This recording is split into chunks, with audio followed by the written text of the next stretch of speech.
हरिओम। इससे पहले की वीडियो में हम बात कर रहे थे सूर्य रेखा के बारे में।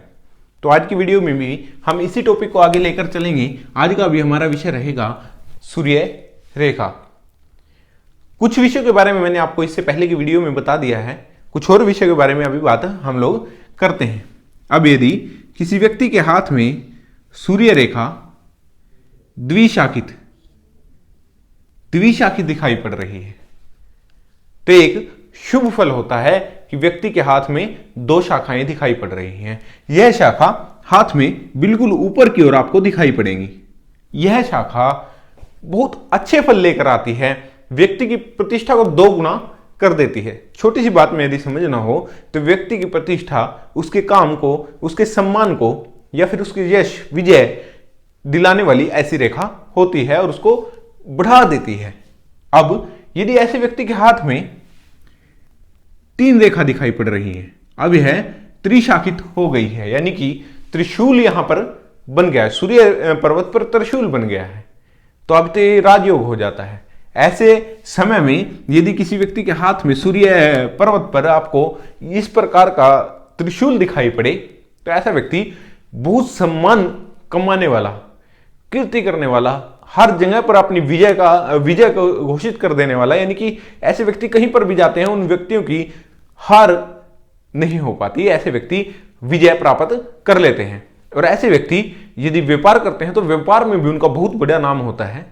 धन कमाने पे आ जाए तो व्यक्ति धन भी बहुत अधिक कमाता है, परंतु वह इस प्रकार का धन कमाता है जिससे उसको सम्मान मिले, यानी कि ऐसा व्यक्ति चोरी वगैरह से धन नहीं कमाता, किसी से छीन कर धन नहीं कमाता, कुछ धोखाधड़ी किसी के साथ ऐसा व्यक्ति नहीं करता। इसी कारण से उसका सम्मान जो है, उसकी कीर्ति जो है, उसका विजय जो है वो बनी रहती है। लोग उसको सम्मान की दृष्टि से ही देखते हैं जिसके हाथ में इस प्रकार का त्रिशूल दिखाई पड़ रहा है।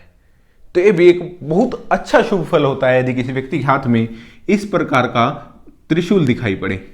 अब यदि किसी व्यक्ति के हाथ में एक शाखा सूर्य पर्वत से निकलकर गुरु पर्वत पर जाती हुई हमें दिखाई पड़ रही है।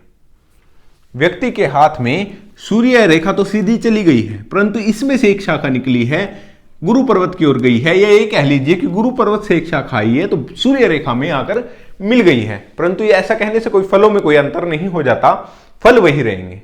तो ऐसा व्यक्ति बहुत अच्छे शास्त्र ज्ञान वाला, जिस व्यक्ति को शास्त्र ज्ञान हो, बहुत अच्छे धन कमाने वाला, प्रतिष्ठित मठाधीश या फिर एक सम्मान मंदिर का पुजारी ऐसा व्यक्ति हो सकता है, बहुत अच्छे मंदिर का पुजारी ऐसा व्यक्ति हो सकता है, मठाधीश हो सकता है, या फिर ऐसा व्यक्ति जिसकी गुरु पर्वत पर इस प्रकार से जा रही है, ऐसा व्यक्ति धन में बेशक सफल ना हो। कई बार ऐसा होता है कि व्यक्ति के पास धन कम है क्योंकि हाथ की अन्य स्थितियां बहुत अच्छी दिखाई नहीं पड़ रही हैं, परंतु रेखाएं अच्छी दिखाई पड़ रही हैं, तो उसके पास धन बहुत अधिक नहीं है। तो ऐसा व्यक्ति क्या करता है कि चंदा एकत्रित करता है, लोगों से, दूसरों से पैसा इकट्ठा करता है, और जितना खुद के पास होता है, जितनी उसकी खुद की इच्छा होती है, उतना खुद लगाकर साथ में किसी न किसी प्रकार के मंदिर का निर्माण करवाता है या फिर किसी न किसी आश्रम का निर्माण ऐसा व्यक्ति करवाता है जिससे गरीबों की सहायता हो सके। ये लोग सबकी सहायता करने वाले, गरीबों की सहायता करने वाले होते हैं जिनके हाथ में इस प्रकार की रेखा आपको दिखाई पड़े। यदि हाथ की अन्य स्थितियां भी अच्छी हों और इस प्रकार की रेखा किसी व्यक्ति के हाथ में दिखाई पड़ रही हो तो गरीबों की सहायता करने वाला, सबकी मदद करने वाला, सबको साथ लेकर चलने वाला, अच्छा शास्त्र ज्ञान रखने वाला व्यक्ति होता है।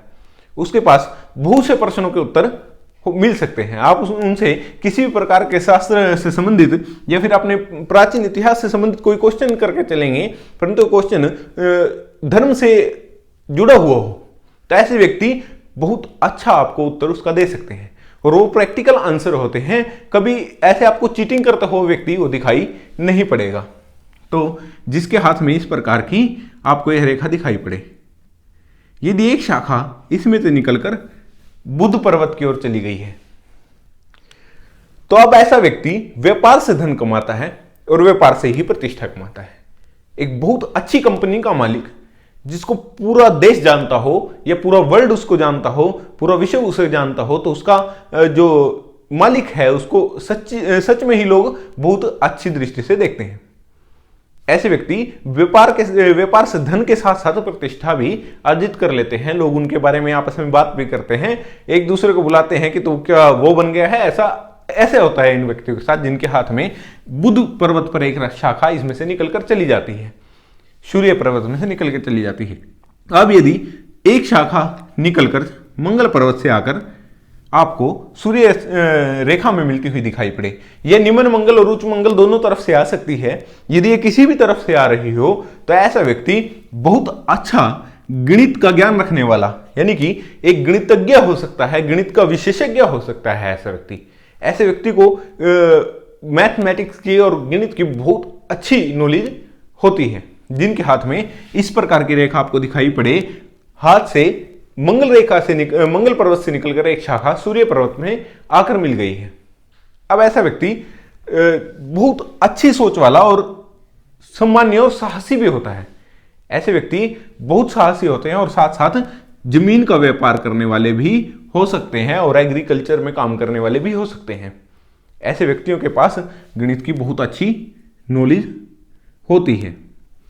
अब इन जो हमें ये सूर्य रेखा दिखाई पड़ रही है, इसके साथ साथ कुछ शाखाएं हैं, छोटी छोटी हैं, जो निकलकर कुछ ऊपर की ओर जाती हुई दिखाई दे रही हैं। अब ये क्या है? ये सूर्य रेखा है, क्योंकि ये सूर्य पर्वत की ओर जा रही है। और ये जो शाखाएं आई हैं, ये क्या है? ये ऊपर की ओर जाती हुई रेखाएं हैं जो व्यक्ति की प्रगति को दिखा रही हैं। ऐसी रेखाएं जब भी किसी व्यक्ति के हाथ में आपको दिखाई देंगी तो ऐसा व्यक्ति लगातार प्रगति करने वाला होता है, यानी कि लगातार आगे बढ़ रहा है, बहुत अच्छे से काम कर रहा है, मेहनत कर रहा है और उस मेहनत को लेकर वो सक्सेस भी हो रहा है, उसकी प्रगति बहुत तेजी से हो रही है। यदि कुछ हाथों में आपको इस प्रकार की रेखा भी दिखाई पड़ेंगी कि ये ऊपर की ओर जाती हुई नहीं है, अब ये रेखा नीचे की ओर आ रही है, यानी कि जो इसकी सहायक रेखाएं हैं, जो इसमें से शाखें हैं, वो ऊपर से नीचे की ओर गिर रही हैं। तो अब इसका क्या अर्थ होता है? ऐसे में व्यक्ति जितनी भी मेहनत कर ले उसको बार बार कहीं ना कहीं पे प्रॉब्लम्स हो जाती हैं, उसके मान सम्मान में कहीं ना कहीं हानि आ जाती है, उसकी प्रतिष्ठाओं में बार बार कहीं ना कहीं दिक्कत आती रहती है। व्यक्ति मेहनत करता है परंतु बार बार कुछ समय के बाद फिर से उसको वापस से गिरावट महसूस होती है, यानी कि नीचे की ओर व्यक्ति खुद से फील करता है कि मैं नीचे की ओर जा रहा हूं, आप लोग मुझे उतना नहीं जानते जितना पहले जानते होते थे। तो ये रेखाएं हाथ में आ जाना शुभ नहीं है। भगवान ऐसी रेखाएं किसी के व्यक्ति के हाथ में ना दें। तो ऐसा नहीं होना चाहिए कि किसी के हाथ में इस प्रकार की रेखाएं दिखाई पड़े, परंतु यदि दिखाई दे रही हैं तो वह उपाय करे, किसी नजदीकी ज्योतिष से अपने हाथ के बारे में पूछे और उनसे उपाय पूछे तो निश्चित रूप से इनका उपाय किया जा सकता है। अब यदि किसी व्यक्ति के सूर्य रेखा के हाथ में ये सूर्य रेखा के ऊपर कुछ लाइनें ऊपर की ओर जा रही हैं और कुछ नीचे की ओर आ रही हैं, अब दोनों सिचुएशन उसके हाथ में दिखाई पड़ रही हैं। अब व्यक्ति ने कार्य करना आरंभ किया है और वो ऊपर तक चला गया है, उसने प्रतिष्ठा कमा ली है, उसको जानने वाले बहुत हैं, परंतु कुछ किन्हीं भी कारणों से व्यक्ति के काम में कोई ना कोई हानि हुई है, व्यक्ति की प्रतिष्ठा में कोई ना कोई कमी आई है, या फिर ऐसे व्यक्ति को कहीं ना कहीं कलंकित होना पड़ा है। कुछ समय के लिए ऐसे व्यक्ति यदि कोई सरकारी नौकरी करने वाले हों, कोई भी विषय हो, तो उसको सस्पेंड कर दिया गया है कुछ समय के लिए, परंतु उसके बाद सीधा जाकर फिर से ऊपर जाती हुई रेखा दिखाई पड़ रही है, वो दोबारा नौकरी पर आ जाता है, खोई हुई प्रतिष्ठा को दोबारा कमा लेता है। ऐसे व्यक्ति को अपने गुनाहगार न होने का सबूत दिखाना पड़ता है। सीधे सीधे अगर हम समझ लें तो व्यक्ति को बताना पड़ता है कि ये काम मैंने नहीं किया है, इसमें मैं गलत नहीं हूं, ये साबित करने के बाद वो दोबारा ठीक से अपने कार्य को करने लगता है। तो ऐसे व्यक्ति के साथ बार बार होता है जो इस प्रकार की आपको हाथ में रेखाएं दिखाई पड़े। तो आज की वीडियो में मैंने सूर्य रेखा के और भी कुछ विषय के बारे में आपको बताया। मिलते हैं किसी ऐसी वीडियो में, तब तक के लिए हरिओम।